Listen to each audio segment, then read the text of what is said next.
Alangkah lebih baiknya kan kita belajar banyak hal dan kita mencari banyak pengalaman. Setuju nggak? Iya, setuju banget. Oke.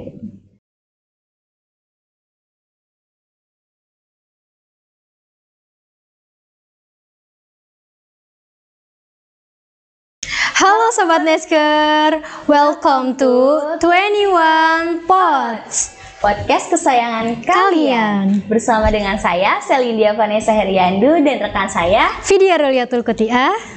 Nah, jadi di sini kita kedatangan seorang ibu BK yang ceria, asik juga dong. Dan gak lupa beliau juga cantik, Masya Allah.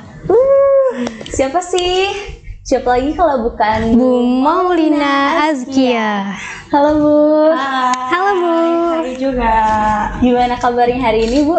Alhamdulillah baik. Udah makan? Alhamdulillah juga sudah. Kalian gimana kabarnya? Alhamdulillah baik juga Bu. Alhamdulillah. Ibu liburan Bu hari ini? Hari ini siswanya aja yang libur, gurunya masih tetap kerja.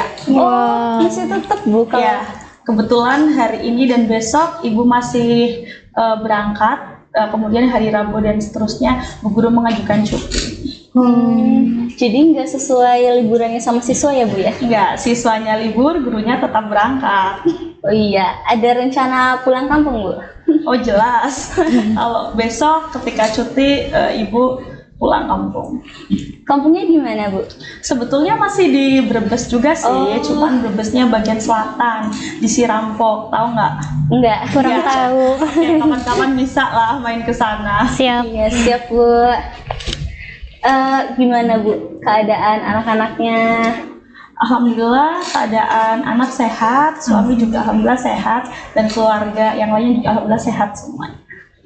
Selain pulang kampung mau liburan kemana lagi Bu?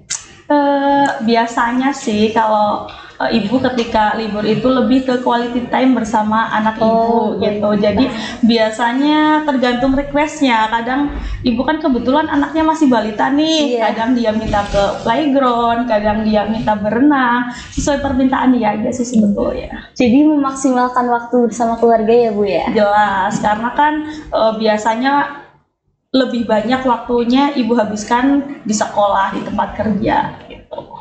Ada rekomendasi nggak Bu? Kayak kemana gitu yang bagusnya? Sebetulnya banyak ya, tergantung kita lebih suka ke mana nih. Ada kan kadang yang sukanya ke pantai, ada juga yang ke pegunungan, atau mungkin ada yang suka nge-mall gitu. Kalau ibu sendiri sih biasanya bersama keluarga lebih seringnya itu ke pantai, karena dari dulu itu tempat favorit kami gitu. Berarti suka kayak laut gitu ya Bu ya? Iya, ibu suka ke pantai, laut gitu. Kita bakal ngebahas nih tentang yang namanya liburan, yang mungkin pertanyaan pertama bakal ditanyakan oleh Kak Vidya. Oke.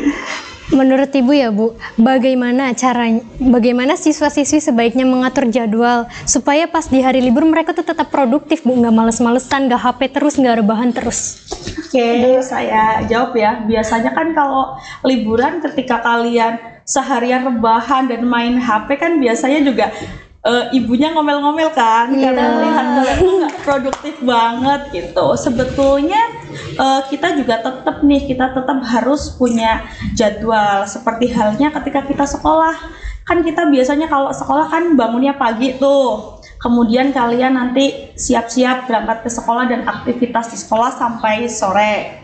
Ketika liburan, terkadang anak-anak tuh justru memanfaatkannya untuk tidur seharian. Bahkan seringkali mereka itu begadang dan bangunnya terlambat. Iya, betul Bangunnya banget. siang. Itu sebetulnya alangkah lebih baiknya sih bangunnya itu tetap pagi. Kalian kan juga menjalankan sholat subuh kan? Iya. Nah, hanya saja kegiatannya yang dirubah.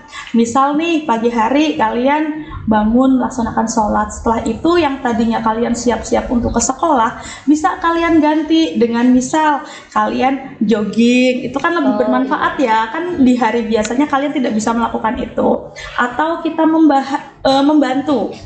membantu pekerjaan orang tua. Bu Guru yakin orang tuanya pasti senang sih kalau biasanya melakukan aktivitas pekerjaan rumah sendiri kemudian dibantu oleh anak-anaknya yang sedang libur, itu pasti suka.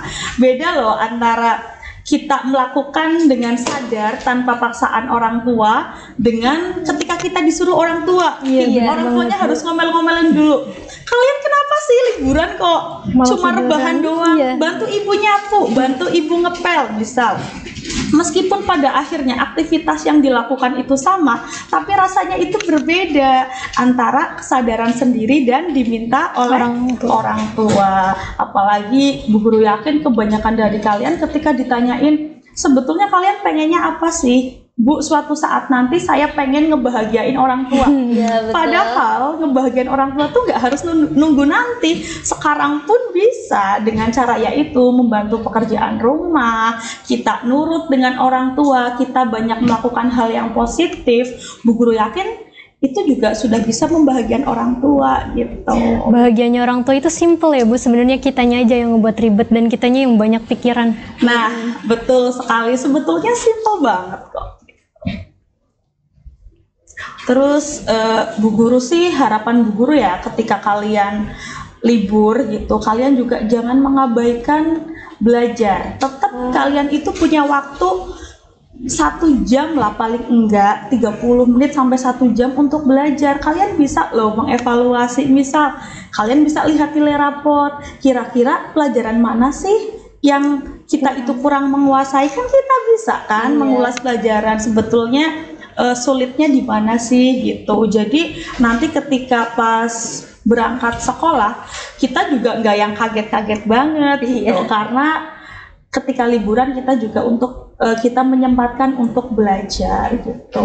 Tapi Bu, kadang kayak waktu kita belajar itu kayak susah banget ya buat belajar, soalnya kadang kita sering main HP kayak gitu. Itu ada tips gak Bu biar belajar itu kita nyaman, jadi kayak kita tuh ada rasa suka belajar gitu?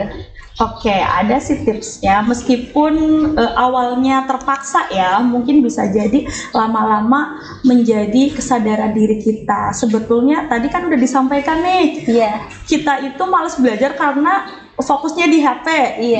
Nah sebetulnya mudah, tinggal HP-nya disingkirkan, ya nggak sih? Jadi kan kita fokus. Beda dengan kita ketika belajar, HP-nya di samping buku kita. Baru baca sebentar tiba-tiba ada pesan, kita bales, keasikan yang lainnya. Nah sebetulnya singkirkan dulu aktivitas yang mengganggu. Jika aktivitas yang mengganggunya itu adalah bermain HP, ya udah singkirkan dulu HP-nya. Simple sebetulnya gitu. Di situ kan kayak lebih HP tuh cenderung lebih ke negatifnya ya Bu. Tapi ada nggak sih Bu kalau semisal selama liburan kita kayak nggunain HP itu sebagai hal yang positif, itu bisa nggak? Oh jelas, bisa banget. Sebetulnya HP itu mau arahnya negatif atau positif itu tergantung kita si penggunanya. Contoh nih, ketika kalian buka TikTok ya, mungkin hal yang negatif di TikTok ketika kalian cuma melihat konten-konten yang negatif, misal konten kekerasan, konten tawuran, atau cuma yang joget-joget gitu. Padahal kan di TikTok banyak tips-tips, misal nih ada tips biar kalian semangat belajar, ada loh di situ. Tips menjaga kesehatan mental ada loh, tergantung akun-akun mana yang kita follow, tergantung apa yang kita cari gitu. Bahkan di Instagram, di TikTok, di YouTube banyak sekali, bahkan ibu pun sampai sekarang masih sering mencari informasi dari TikTok, YouTube, Instagram untuk hal-hal yang lebih penting. Contoh nih, Bu Guru pengen mengarahkan siswanya untuk melanjutkan ke perguruan tinggi. Bu Guru di situ follow perguruan tinggi, terus juga informasi-informasi terkait perguruan tinggi Bu Guru follow di situ.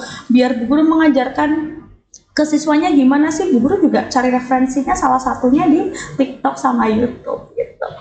Jadi ada manfaatnya juga ya Bu? Banyak sekali sebetulnya kan. Kalian mau tanya apapun di situ biasanya bisa menemukan, tergantung kita lihat mana yang cocok untuk diri kita. Gak cuma itu, bahkan Bu Guru ketika pengen memasak, Bu Guru juga sering loh cari resep-resep masakan di YouTube ya kan? Bu, sama. Terus misalnya Bu Guru kan punya balita, Bu Guru kadang mengalami keluhan, misalkan kok anak Bu Guru mudah tantrum misalkan, Bu Guru kan bisa cari tipsnya di sana. Jadi sebetulnya mau positif ataupun negatif itu tergantung kitanya sebagai pengendali dari handphone itu. nonton Nesker TV juga bermanfaat ya Bu ya? Bermanfaat Banyak banget. Di situ banyak banget loh di Nesker TV itu informasi-informasi yang bisa kita dapatkan. Kita juga kayak Bu Guru sendiri nih sering juga lihat-lihat podcast di sana, kan banyak tuh Iya. temanya kan, kita bisa belajar di sana.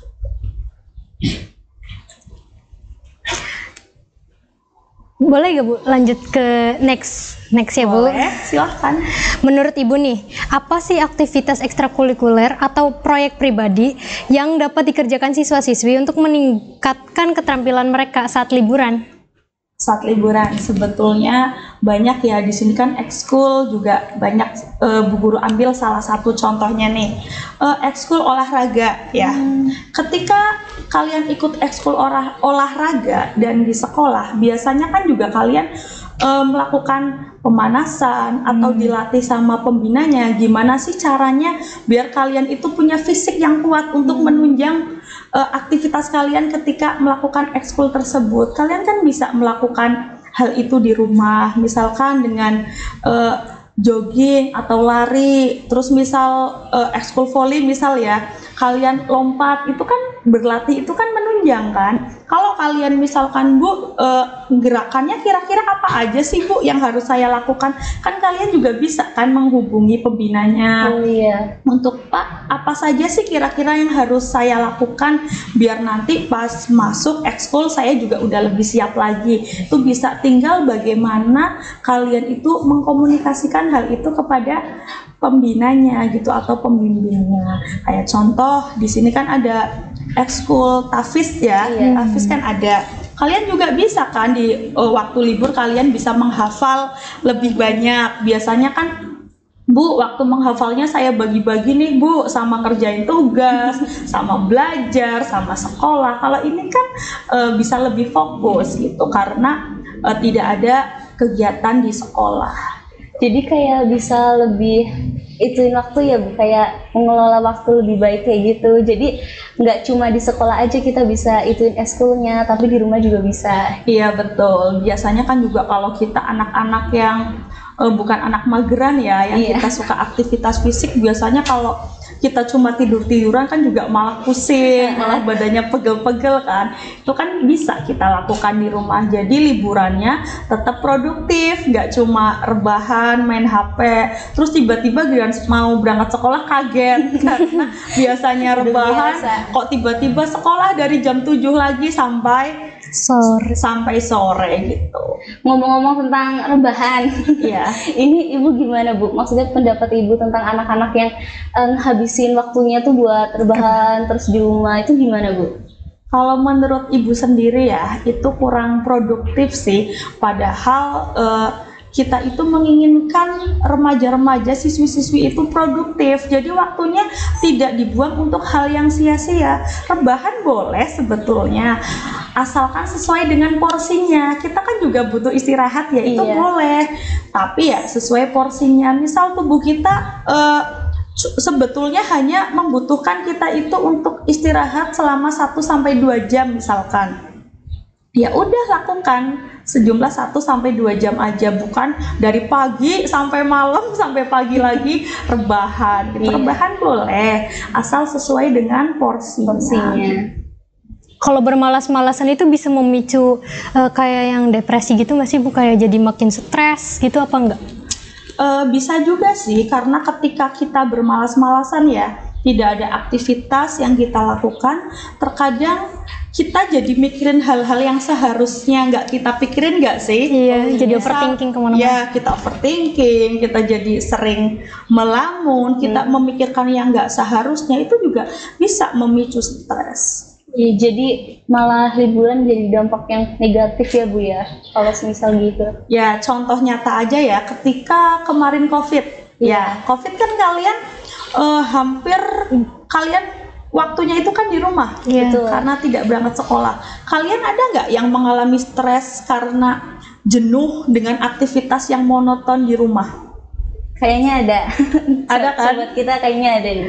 Nah itu makanya alangkah lebih baiknya dimanfaatkan untuk hal-hal yang lebih produktif lagi, gak cuma rebahan seharian, karena itu juga memicu stres. Karena mungkin bagi sebagian orang ketika rebahan sesuai porsinya itu kan bisa lebih fresh. Iya. Tapi Bu Guru rasa ketika rebahannya itu terlalu over, terlalu banyak, itu juga menimbulkan stres juga. Makanya itu harus sesuai dengan porsinya. Ngomong-ngomong nih ya Bu, kan apa sih selama liburan kan adalah kita ada rasa pengen bantu orang tua gitu. Dalam mungkin kayak mungkin magang kerja atau mungkin kayak lebih ituin lagi kemampuan kita di bidang kita misal DKV atau kuliner atau dan lain sebagainya, itu ada nggak Bu kira-kira kayak kesempatan gitu? Sebetulnya kesempatan itu banyak ya, tergantung gimana diri kita menyikapinya. Contoh ketika kita liburan 2 minggu, misal DKV.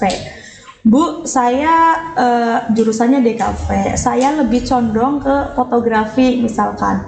Kalian juga sebetulnya kalau misal pengen produktif, pengen menghasilkan, pengen belajar lebih, kalian bisa kok mencoba datang ke misalkan studio foto ya, atau misal ke sini nih ke ke lab gitu, kita bisa belajar. Atau pengen yang menghasilkan misal ke studio foto, ke tempat terdekat dari tempat tinggal kalian, kalian bisa menyampaikan tujuan kalian datang ke situ, menyampaikan secara baik-baik. Misalkan, Bu, bisa nggak sih kalau saya ini bisa kerja di sini tapi cuma selama 2 minggu pas liburan sekolah. Kebetulan saya sekolah di SMK jurusan DKV, saya juga banyak mempelajari tentang fotografi. Bisa nggak saya ikut belajar dan bekerja di sini sebagai sampingan saya ketika libur?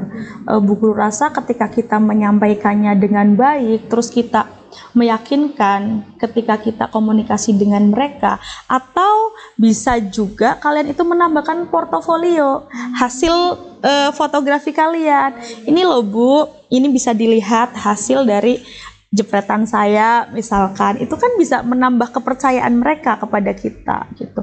Gak cuma jurusan DKV ya, misal yang jurusan otomotif, dia juga bisa datang ke bengkel, dia bisa mencari peluang, menanyakan kepada yang mempunyai bengkel itu untuk ikut bekerja selama 2 minggu di sana. Atau pengelasan, misal pengelasan kan banyak kan di sekitar kita, bahkan di tiap kecamatan pasti ada lah bengkel las. Ketika kita bisa komunikasi dengan baik di sana, kita menyampaikan tujuan kita dengan baik, insya Allah ya 1-2 ya tetaplah ada yang mau menerima kita gitu. Jadi liburan tuh bukan cuma sekedar liburan ya Bu, jadi kayak memperdalam lagi ya Bu apa yang kita bisa gitu. Selain memperdalam, mungkin juga ada sebagian dari kalian yang mengharapkan cuan, ya nggak sih?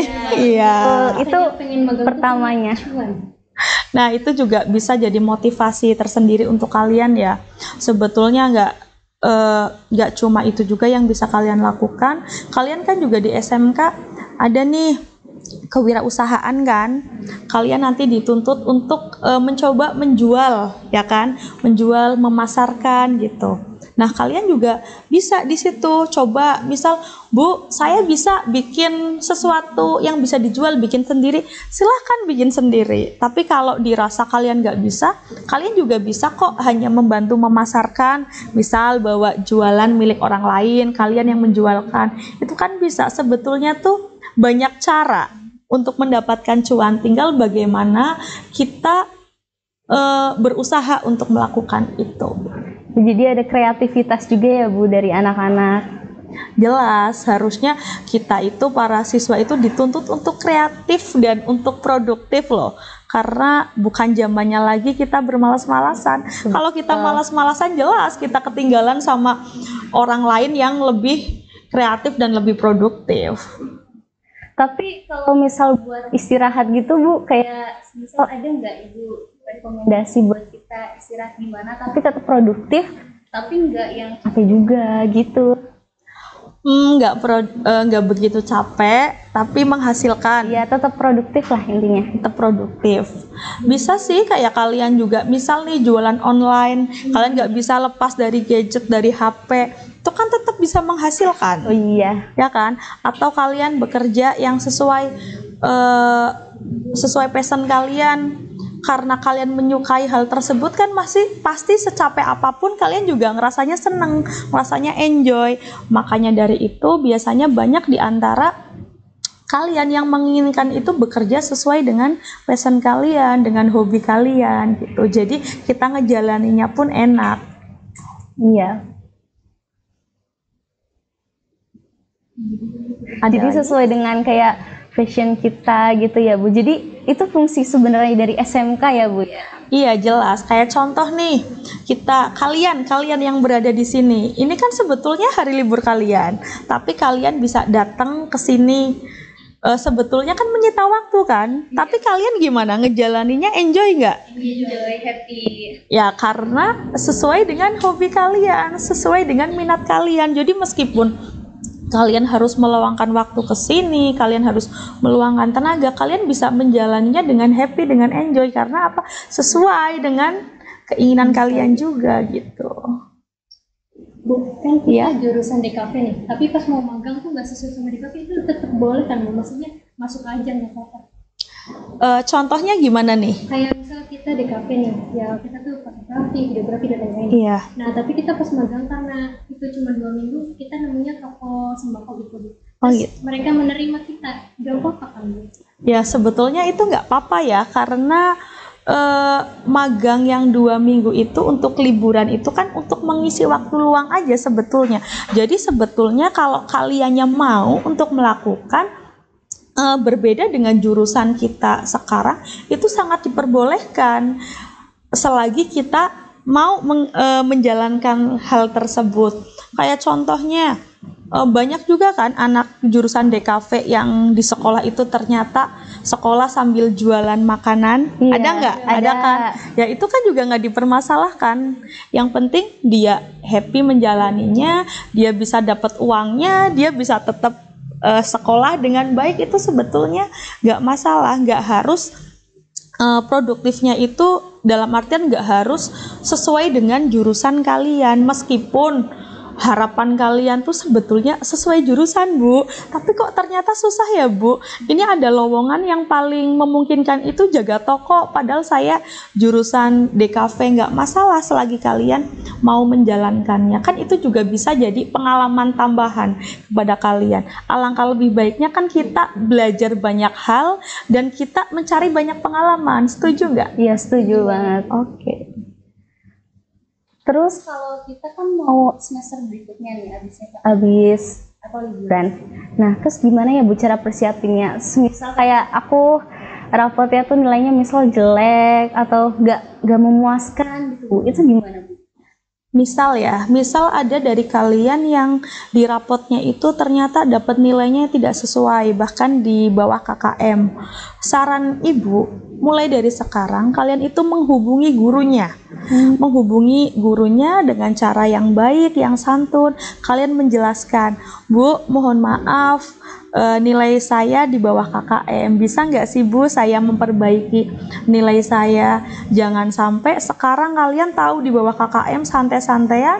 Kemudian giliran kalian butuh mau kerja, mau daftar ke perguruan tinggi, baru tuh kalian mencari gurunya. Kadang guru juga pasti berpikir kenapa nggak dari dulu, kenapa kok baru mendekat sekarang ketika butuh gitu. Makanya saran dari Ibu, ketika kalian itu nanti pas udah KBM, kalian itu bisa menjalankan dan melaksanakan tugas itu tepat waktu, belajar disiplin. Misal hari ini ada tugas, silahkan dikerjakan sekarang, bukan kalian malah rebahan, mainan HP, terus kemudian diulur minggu depan baru mengerjakan. Padahal minggu depan ada tugas yang lain lagi. Gitu kan, makanya biasanya setelah dari PSAS, harapannya kan kalian bisa menjalankan kelas meeting dengan riang gembira kan, kalian fokus. Tapi banyak di antara siswa-siswa yang kelas meetingnya itu sambil dikejar-kejar tugas dari Bapak Ibu guru. Sebetulnya kan itu tugas itu tagihan dari pas KBM kan. Iya. Kadang dirapel nih, satu anak ada yang ditagih tugas 4 mapel, satu mapelnya ada 3 tagihan tugas misalkan. Ketika kalian disiplin mengerjakannya tepat waktu, sesuai dengan waktu yang diminta oleh Bapak Ibu guru, sebetulnya itu bikin kalian menjadi ringan. Ya kan? Kayak contoh lagi nih dari Bapak Ibu guru kan tidak selamanya itu datang untuk memberikan pelajaran kepada kalian. Kadang ada Bapak Ibu guru yang ada tugas lain atau kepentingan lain sehingga tidak bisa hadir. Biasanya kan Bapak Ibu guru misal memberikan tugas ya. Biasanya nih ketika dikasih tugas sama Bapak Ibu guru tapi nggak ditungguin, kalian mengerjakan nggak? Jujur sih ya Bu, Iya. karena tiduran, main HP, ngobrol, makan. Itu jujur dari kita ya. Oh iya, bagus lah. Tapi harapannya Ibu setelah ini jangan lagi hal itu terulang. Oh iya. Misal ada tugas dari Bapak Ibu guru, meskipun Bapak Ibu gurunya nggak hadir, silahkan kalian kerjakan tugasnya. Itu juga sebetulnya kalian juga bisa loh memanfaatkan momen itu untuk belajar bersama atau tutor sebaya. Misal pelajaran matematika. Dari sekian banyaknya siswa di kelas, Iya. kan biasanya ada nih siapa nih yang spesialisnya jago mapel matematika misal.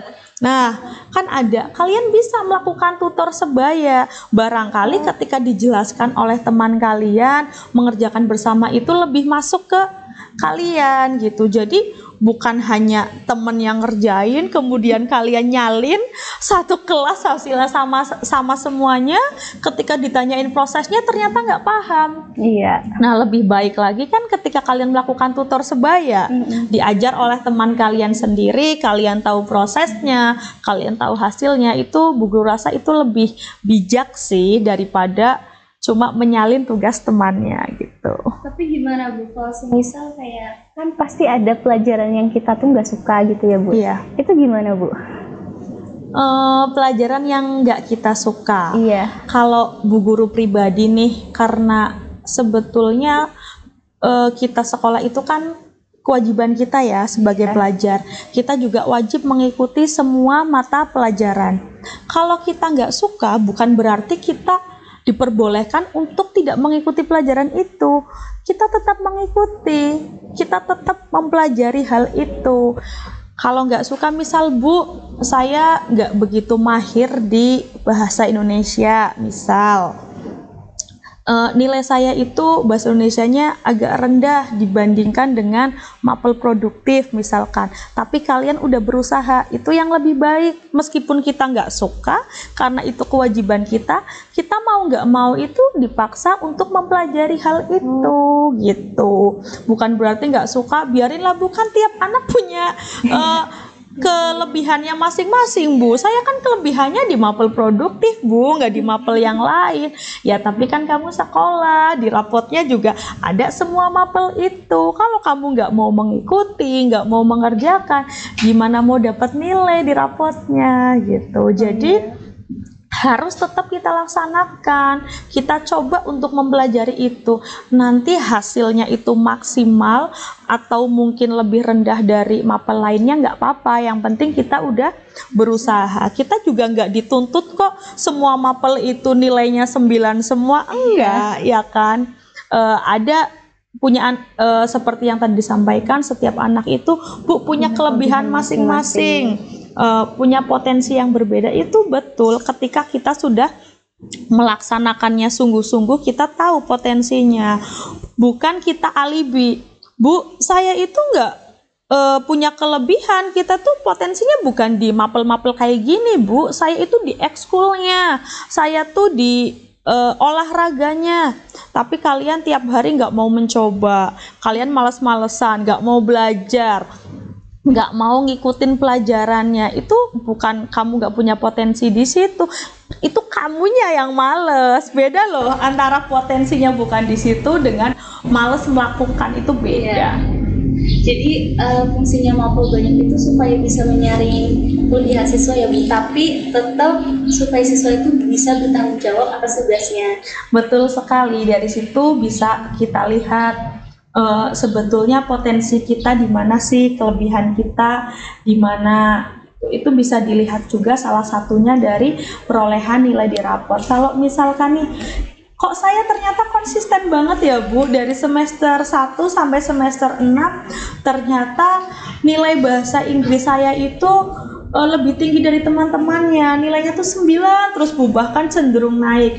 Nah, bisa jadi potensi kamu di situ.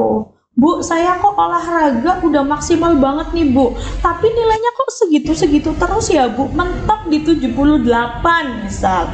Berarti memang potensi kamu bukan di situ. Meskipun kamu sudah berusaha maksimal, kamu udah mencoba, ternyata hasilnya tetap segitu, mungkin potensi kamu bukan di situ, tapi di bidang lain. Terus Bu, ada nggak Bu kayak pesan dan kesan untuk teman-teman kita yang lagi menjalani liburan ini gitu Bu? Oke, pesan dan kesan dari Bu Guru, selama liburan kalian itu harusnya tetap produktif. Kalian juga bisa mengelola stres dan kalian bisa menjaga kesehatan mental kalian. Iya. Banyak sebetulnya anak-anak sekarang itu sering loh, Bu, saya kena mental, Bu, mental saya itu jatuh, Bu, gitu. Kalian sebetulnya tahu nggak sih gimana cara memanage kesehatan mental itu? Kalian bisa gimana sih caranya biar mental saya itu tetap sehat? Tahu nggak sih caranya? Enggak. Oke. Mungkin sedikit Bu Guru bahas di sini ya. Kalau mental kan juga kaitannya erat dengan emosi ya. Iya. Oke, ketika kita itu sedang emosi, sebetulnya kita bisa loh cari sumber masalahnya. Sebetulnya masalah apa sih yang membuat kita emosi? Kalau kita udah tahu sumber masalahnya kan kita bisa kan untuk menyelesaikan masalah tersebut. Gak mungkin dong kita emosi tapi tanpa sebab. Lalu apa yang mau kita selesaikan kalau kita juga nggak tahu bagian mana yang membuat kita emosi? Mood swing gitu ya. Nah, itu salah satunya. Tips dari Bu Guru sih yang pertama itu ya, kita harus cari tahu dulu sumber dari masalahnya, apa yang membuat kita emosi. Lalu yang kedua, kita bisa mengekspresikan diri.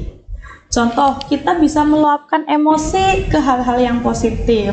Misal dengan kita melukis, ya kan? Atau kita juga bisa menceritakan masalahnya ke buku catatan kita.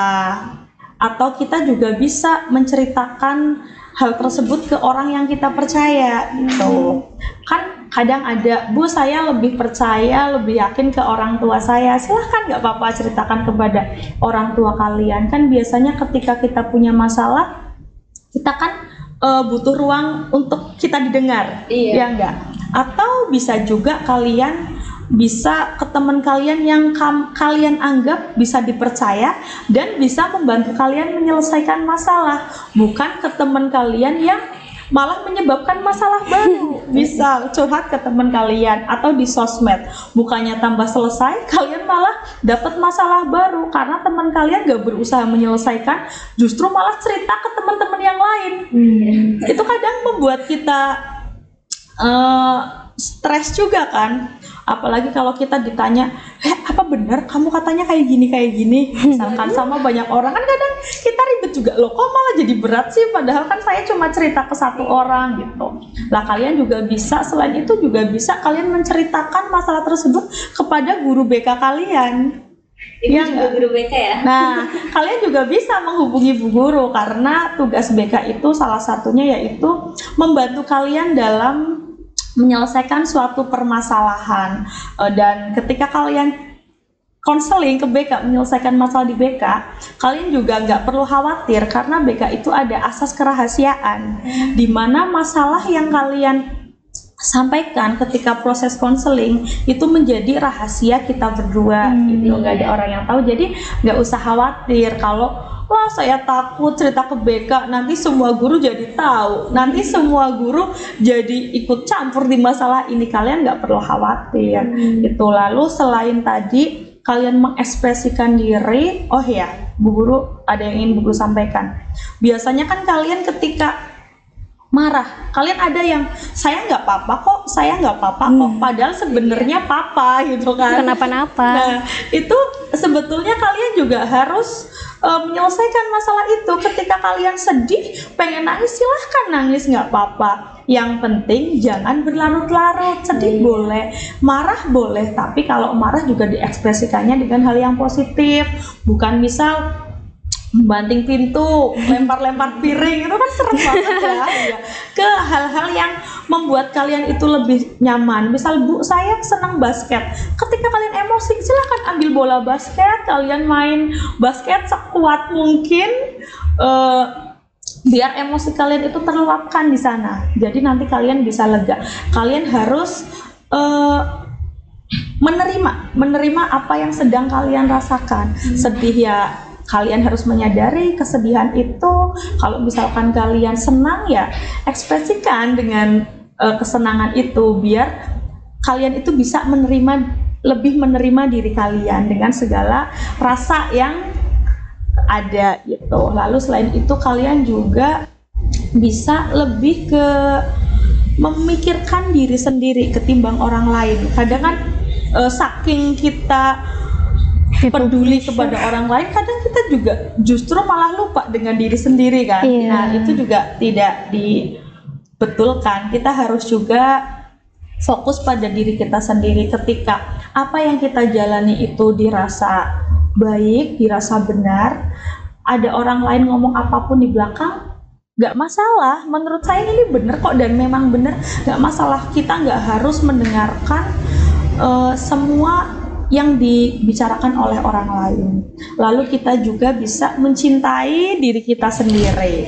Kalau kita mencintai diri kita sendiri, kemudian kita bisa menerima kelebihan dan kekurangan diri kita sendiri, Bu Guru rasa tidak ada lagi remaja yang insecure, karena terlalu membanding-bandingkan diri kita dengan orang lain.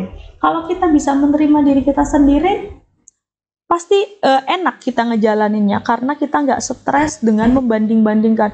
Bu, saya lebih cantik, Bu, teman saya lebih cantik dari saya kok nggak bisa ya cantik seperti dia. Cintai apa yang kalian miliki. Bu Guru rasa itu akan lebih baik. Lalu yang terakhir, agar mental kita tetap sehat, kita bisa melakukan pola hidup sehat. Pola hidup sehat itu salah satunya dengan cara istirahat teratur, tidur teratur, tidur yang cukup, kita tidur nggak larut malam, bangun pagi. Kemudian kita juga bisa melakukan olahraga, meskipun itu cuma sebentar dan olahraga ringan, itu nggak apa-apa kok. Itu juga salah satu bentuk kita mencintai diri kita sendiri. Lalu selain itu kita juga bisa mengkonsumsi makanan-makanan yang sehat. Sehat itu nggak harus mahal ya. Itu banyak kok makanan-makanan sehat yang murah, nggak harus mahal, dan belinya di kafe-kafe atau restoran ternama, nggak harus itu. Kalian kan pasti tahu loh makanan-makanan yang sehat itu seperti apa. Kalian juga membutuhkan sayuran, protein, buah. Itu juga salah satu dari pola hidup sehat, dan itu juga mempengaruhi kesehatan mental kita. Makasih banyak ya Bu, udah ngasih informasi ke kita semua tentang kesehatan mental, cara produktif di rumah, dan lain-lain. Makasih banyak Bu. Oke, ada yang mau Bu Guru tambahkan, boleh nggak? Boleh banget Bu Bu. Guru tambahin lagi ya. Sepertinya tadi belum Bu Guru sampaikan, ketika kita libur, produktivitas kita juga bisa loh produktif untuk berkontribusi kepada masyarakat sekitar. Dengan cara misal nih, kita di suatu desa itu kan pasti banyak nih anak-anak seusia kalian yang sedang libur, atau dengan teman yang lain nggak satu desa juga nggak apa-apa. Kalian juga bisa berkontribusi kepada masyarakat, misalkan dengan kita itu melakukan kebersihan di tempat-tempat umum. Misalkan kita juga punya program membersihkan masjid atau membersihkan lingkungan sekitar, itu kan juga sangat bermanfaat, dan menurut Bu Guru itu juga salah satu kontribusi kita kepada masyarakat, betul nggak? Betul. Lalu selain itu, pasti di lingkungan kalian juga banyak anak-anak kecil, dan anak-anak kecil zaman sekarang itu banyak sekali yang dia itu sudah kecanduan handphone. Betul banget Bu. Nah, sebetulnya kalian sebagai anak yang sudah remaja, kalian juga bisa nih bikin kegiatan untuk anak-anak kecil di sekitar kalian, biar anak-anak tersebut itu seenggaknya bisa menjauh dari HP. Misal kalian bisa mengadakan acara, kalian bisa memperkenalkan kepada mereka apa sih permainan-permainan tradisional yang menyenangkan? Ya, itu kan juga bisa menyenangkan buat anak-anak. Bu rasa orang tua mereka juga senang karena anak-anak mereka jauh dari HP dan bermain dengan pengawasan orang yang lebih dewasa dari dia, ya kan? Terus juga kalian bisa bikin taman belajar untuk anak-anak kecil. Misal dari mereka kan kadang ada nih yang belum mahir baca tulis atau menghitung perkalian, penjumlahan. Kalian bisa loh di sana. Kalian juga mempunyai pengalaman baru sebagai guru bagi mereka. Mereka juga punya pengalaman baru, pengalaman ketika mereka belajar bersama kakaknya gitu, sebagai orang yang lebih dewasa dari dia. Itu kan juga bisa.